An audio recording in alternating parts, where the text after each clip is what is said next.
గురుగారు ఇప్పుడు చాలా మంది బిజినెస్ పర్సన్స్ వాళ్ళ షాపుల్లో తాబేలు బొమ్మ అని, మనీ ప్లాంట్ అని, అలాగే రకరకాలువి పెట్టుకుంటూ ఉంటారు. లాఫింగ్ బుద్ధ అని. సో ఇవి పెట్టుకోవచ్చు అంటారా చాలా గురుగారు? మంచిది. కన్ను ప్రభావం అనేది హ్మ్. కుబేరుడు స్థానం మీద గాని, ఇప్పుడు ఓకే.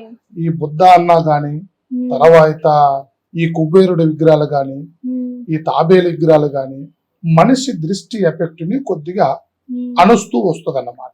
ఓకే. మనిషి చూపు ఆకర్షణ అనేది కొన్ని హ్మ్. రకాలుగా గుంజుతది. హ్మ్. దానివల్ల మనిషికి అనేది దృష్టి ఎఫెక్ట్ తగ్గుతూ ఉంటది. హ్మ్. దానివల్ల కూడా మనిషికి ఫలితాలు ఉంటాయి. ఓకే. ప్రతి ఒక్క దాంట్లో లోహంలోనే పరమార్థం ఉంది కదా తల్లి. హ్మ్. మీద ఈ లోహం అనేది ప్రతి ఒక్క దానికి ఉపయోగపడేది.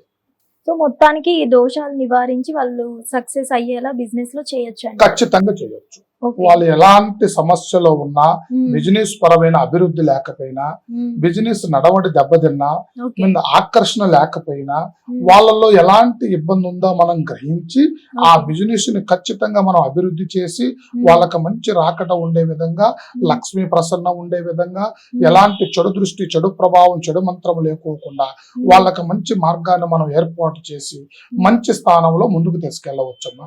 సో చూసారు కదా, మీరు కూడా ఇటువంటి అనేక రకాల సమస్యలతో బాధపడుతున్నట్లయితే ఓం శివశక్తి జ్యోతిష్యాలయం మా గురూజీ నెంబర్ మేము కింద వేయడం జరుగుతుంది, స్క్రోల్ చేయడం జరుగుతుంది. సో మీకేమైనా సమస్య ఉంటే గురువు గారిని సంప్రదించాలని కోరుతున్నాం.